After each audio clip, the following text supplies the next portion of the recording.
Hello and welcome to another episode of Alan Writes. Today we'll be working on Lightning Strikes, this is our I believe fourth video in the series for this particular subject.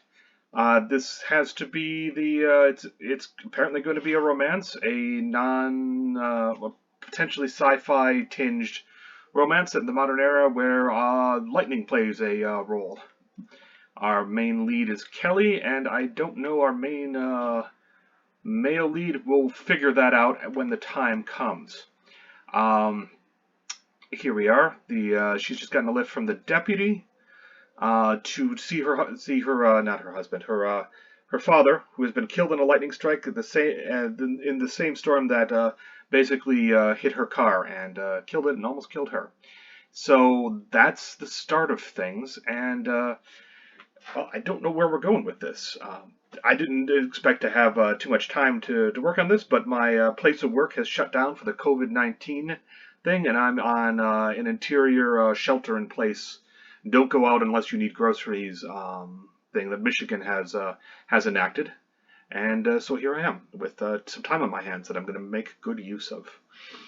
Here we go. Hell of a coincidence. She didn't, which made sense. Okay. They drove.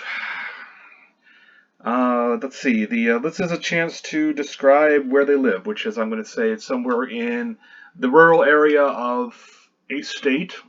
I haven't even said the state yet. Well, that's fine. My default is by happenstance happens to be Michigan, because I know Michigan well.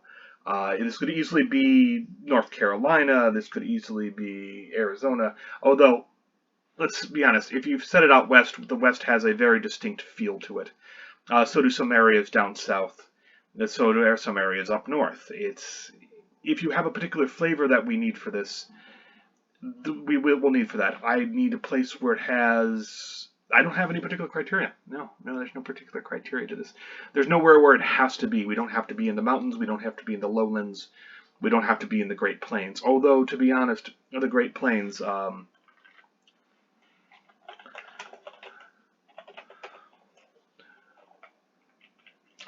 There we go. For irony's sake, Kansas. Yes, indeed, Kansas. My go-to place for storms. Although you can also, well, every state has its own particular variety of storms. Oklahoma will have storms, say yeah, you can do a lot of different things. But they drove out of the forests, onto the plains,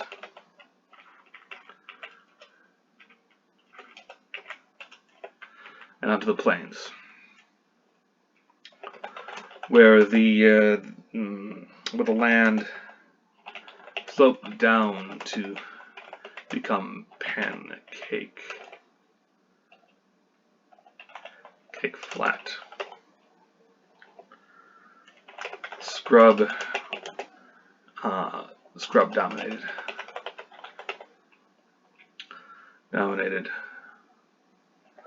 Well, scrub and telephone pole dominated.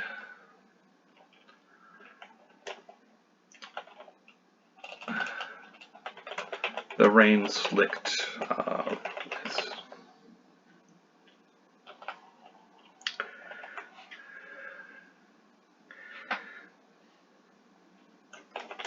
Do you know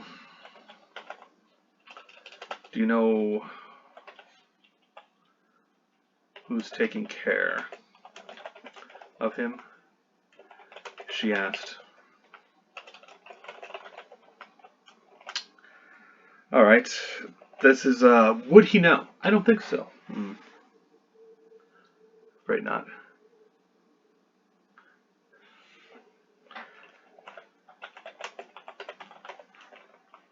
Afraid not. Yes.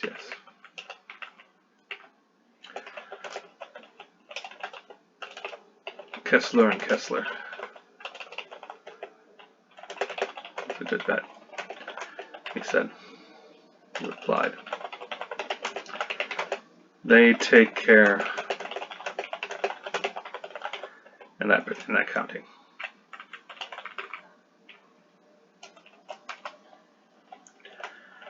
She nodded and continued.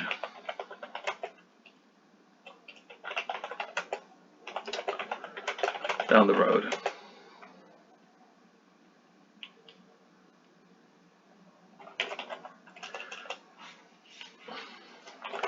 If there was one thing that I told him, surprise it was. How much of a surprise it was. Surprise. What's that? Everyone reacted differently, but couldn't fake shock like that. How long have you been an officer? She asked quietly, as if though. All right,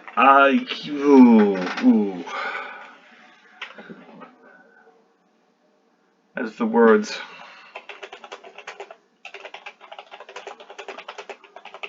politeness sake.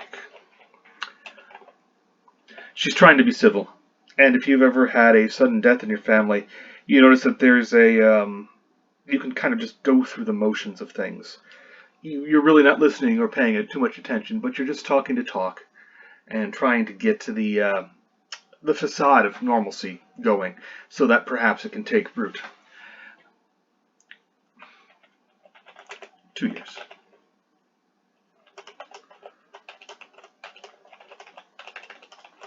Long years? One was a leap year, he said, and wanted her to smile at the little joke. She didn't.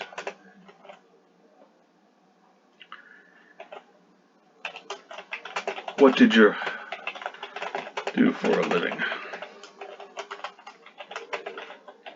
He studied storms.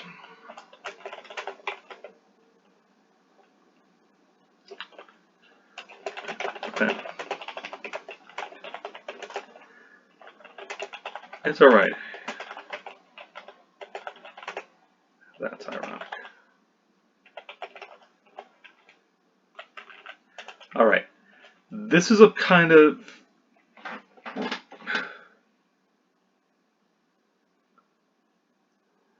this is a softball question.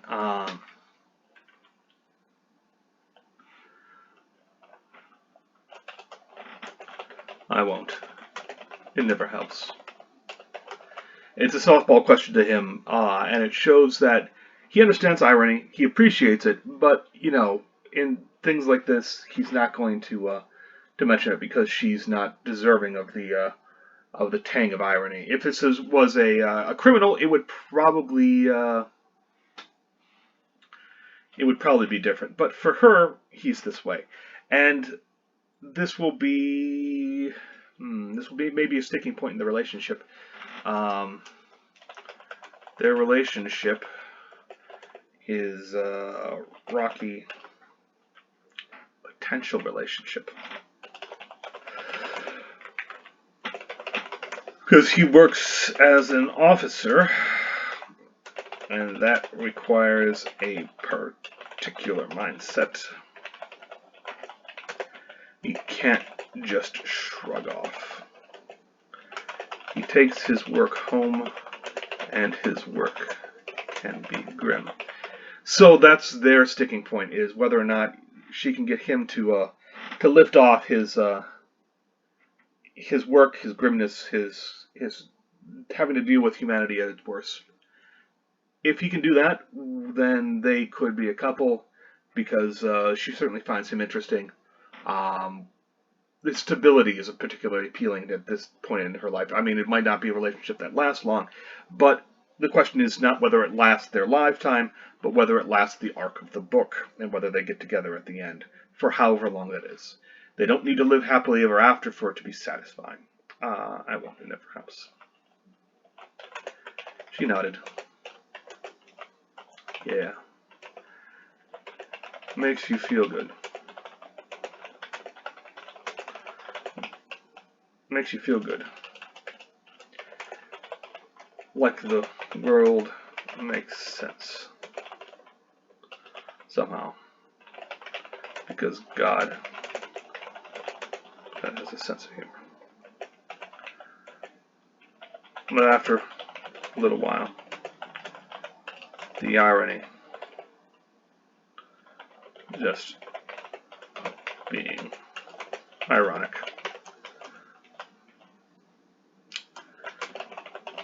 He couldn't respond, couldn't reply, he couldn't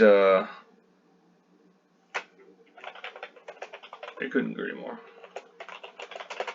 Suddenly, the urge to tell her a few tales of the criminal tried to,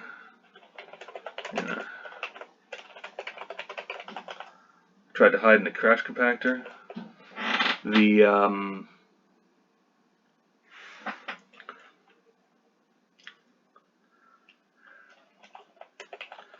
Of the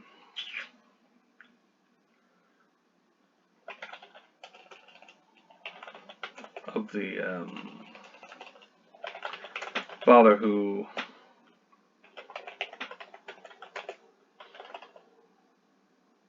decided to yell.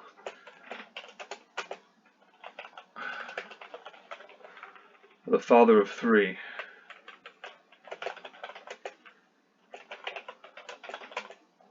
Fries. Didn't.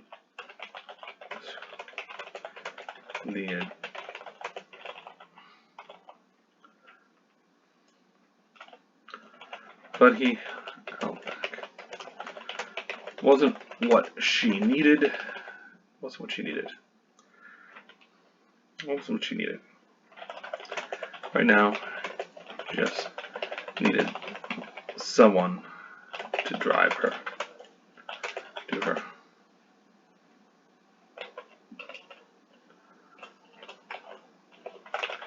Was it that was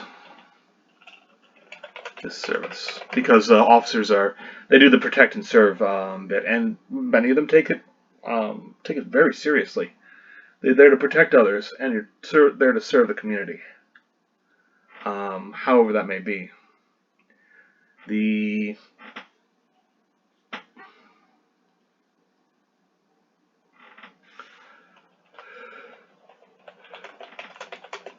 How far to the scene? She asked. Oh, we're not going there. The body, the father, is already at the morgue.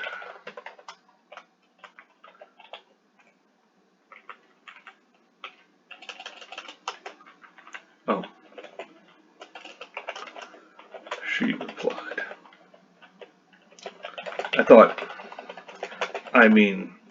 It didn't happen quite so.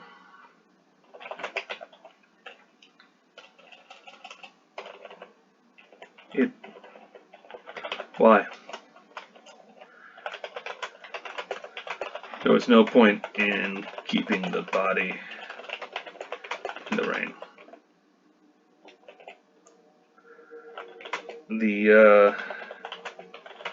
Who found him, said, was a lightning strike. Clear as day.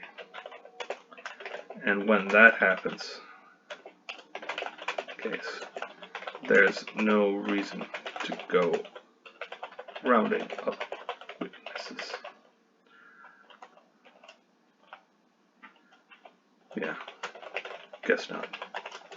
she said, and sank back into her seat.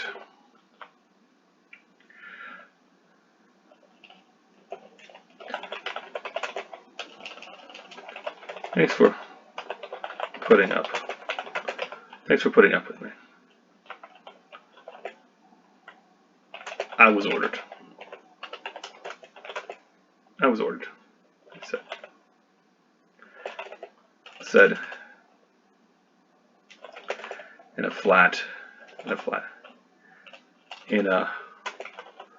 wry tone he used for other officers. I had orders.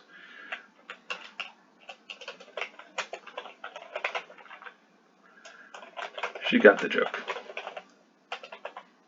And even if she didn't laugh, he thought he saw a trace of a smile. Alright, that was Chapter 1. Chapter 2. We're headed back to... We're headed to the morgue. This is the way I like the progression thus far. It's pretty standard, and as far as openings go, I don't see why it would vary all that much. She's going to the morgue. She's going to do an identification of the body. That's why she's there. She's going to meet... who's she going to meet? Was it the coroner we were going to have? No, it's not a fantasy. Who's Kelly? Who's her father? Who's her... Declan comes calling. Well, it's probably the coroner.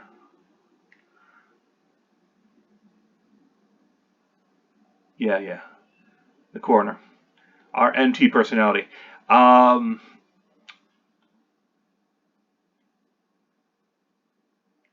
so there we go.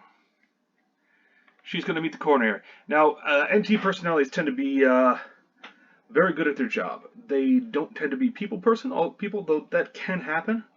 But we'll see who he is. So let's try to imagine who the coroner is. The classic Hollywood coroner is somebody who, well, you see him when discussing the victim, generally with some sort of food in hand, eating as he talks with the cops, because coroners don't have a lot of free time, and they have to kind of take lunch where they can find it. And if that happens to be in a room filled with corpses, so be it.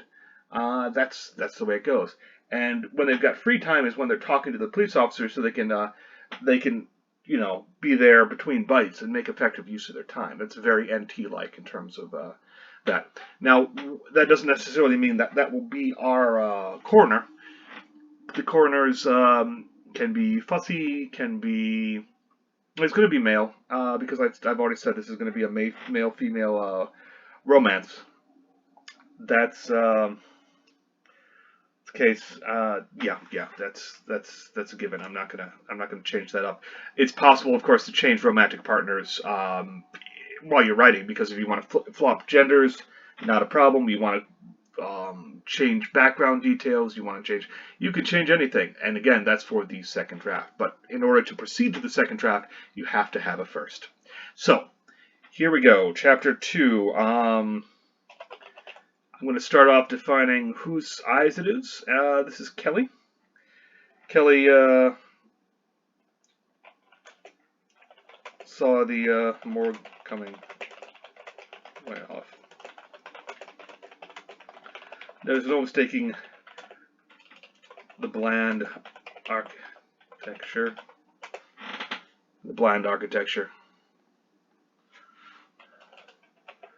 The kind that was meant to impress no one. Let's see, that we have brownstone, 2 stories with plenty of basement, 2 squat stories with plenty of basement.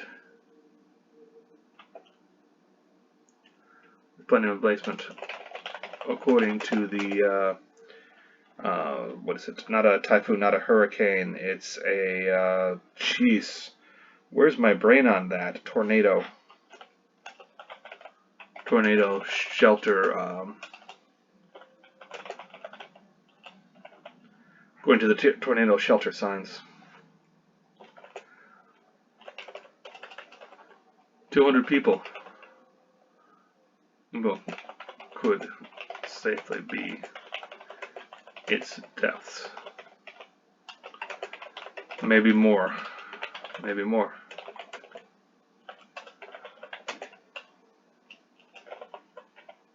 Depending on.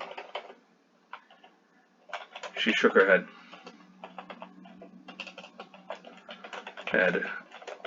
And remembered. What's here?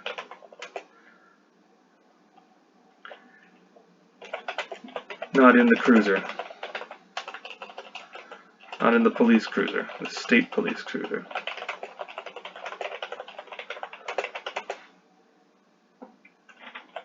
In this state. Even in this state. But why she'd come. Say goodbye.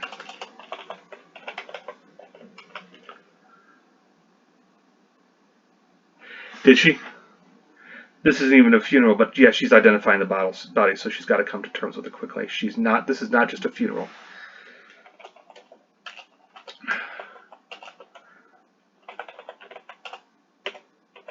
Ordinarily, spell check. Spell check. Ordinarily, she'd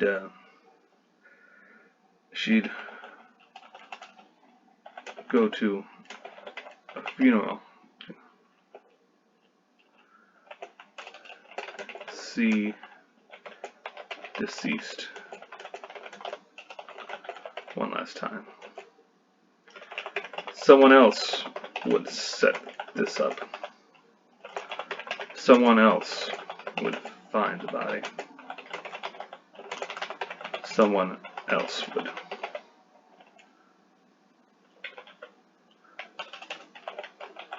identify them.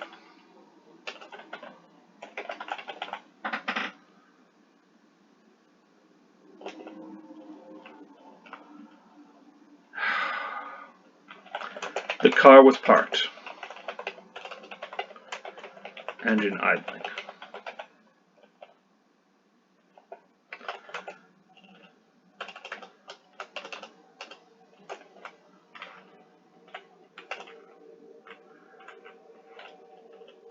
She wondered how long it's been like that. The patrolman.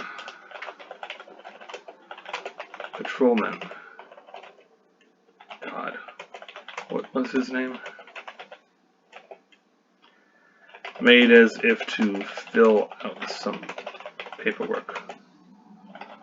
While she stared. Nice of him. Not his first rodeo.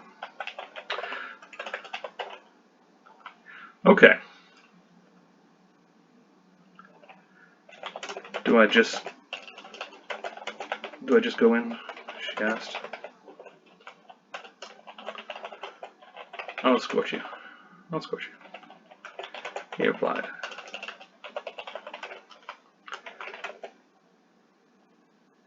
And for a wonder, just opened car doors.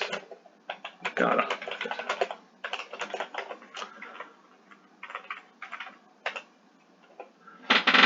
Oh, why are you doing that to me? What the hell is this?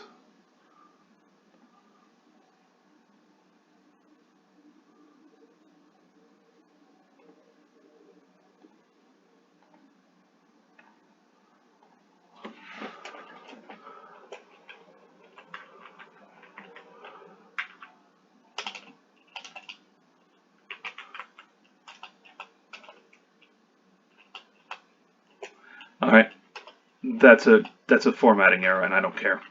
Moving right along, and got on. They just opened the doors and got on with it. They were good doors. Thick, heavy, and when opened, they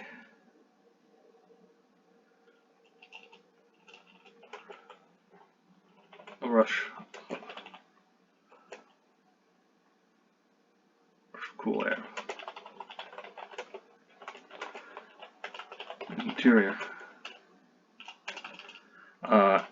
She crossed over. The chill of air conditioning, even in spring, stung her skin. So we're transitioning. The patrol car was warm, if a little cloying, and that goes to our patrolman's personality type. So too is it with the coroner. Let's be honest. He's going to be a little standoffish and aloof, but interesting and solid all on his own. Dependable. But as she crossed over, the chill of air conditioning, even in spring, stung her skin. Fluorescent lights drove back the fluorescent lights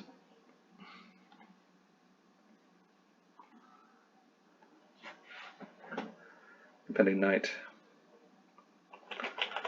stripping away shadows and putting an odd gleam to everything.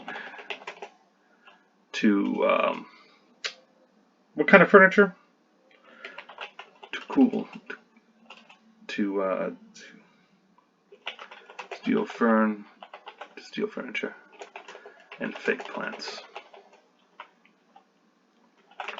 This was the back entrance, non-public, according to the warning signs that said as much. But she had an escort. What did I name him? What did I name him? Did they even swap names? That's possible. Haynes.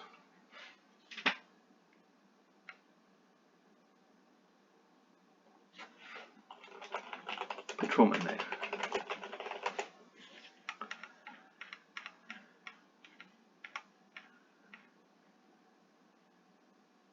But she had an escort.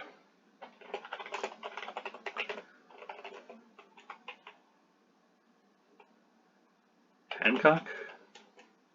No. Haynes.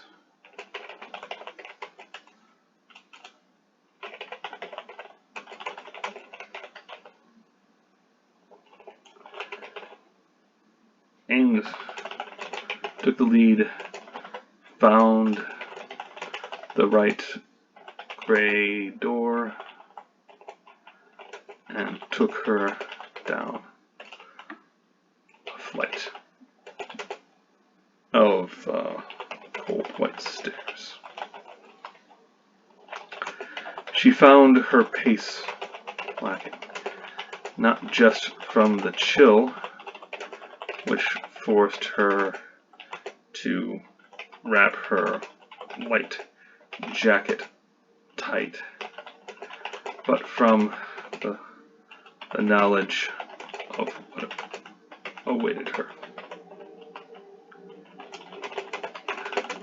Does it have to be now? She asked as they waited to be buzzed in to yet another, to a more secure area.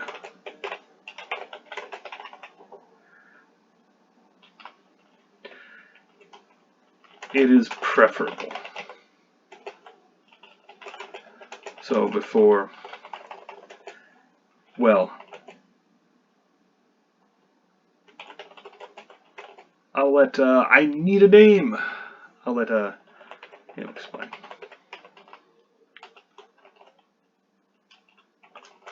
What's that? The office they turned into could have come from anywhere. Anywhere. Dreary table, old file cabinets,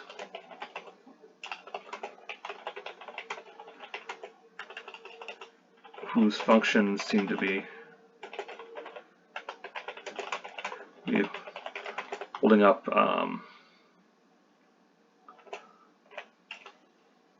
spare blank sheets and printer cartridges.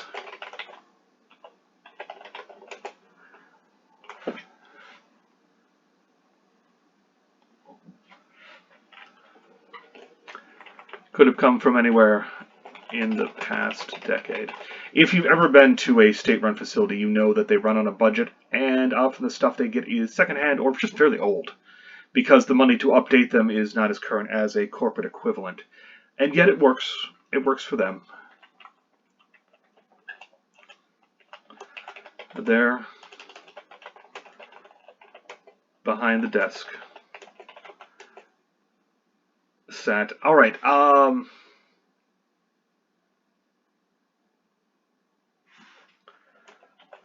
young man eating an apple with one hand, with one ungloved hand. Sat a young man. One hand is covered by a dark blue glove. The other held a half-eaten. He can't be eating it when they enter. He would have heard them coming and would have done. Hey, Haynes.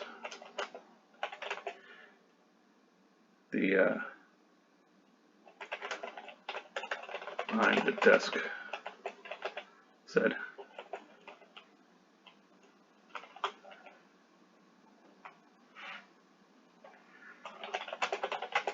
"Got your escort?" Haynes replied, "Got your escort." It's a little bit of a joke between them. And that drew a chuckle. Drew a chuckle from everyone. Kelly, this is the assistant chief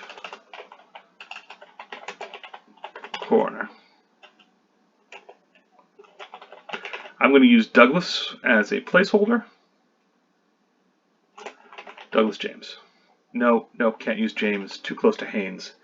That'll get confusing. Besides, I want something with, say, Douglas Connor. There we go. Douglas Connor.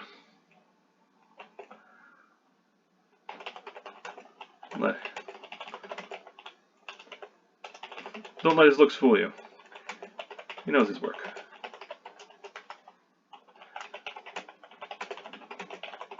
Here.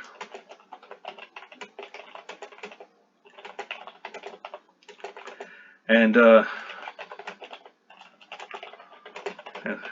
Kelly. But the apple was in the way. Oh.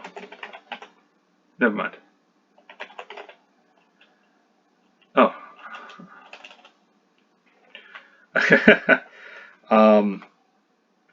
But the apple was in the way.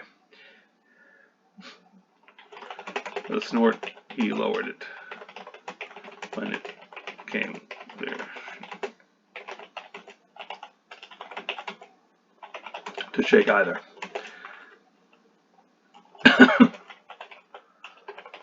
Good to meet you.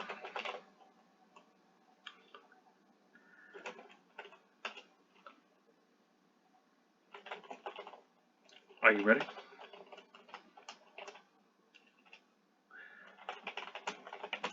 That's why I'm here, said, but felt her stomach churn. It felt her stomach churn.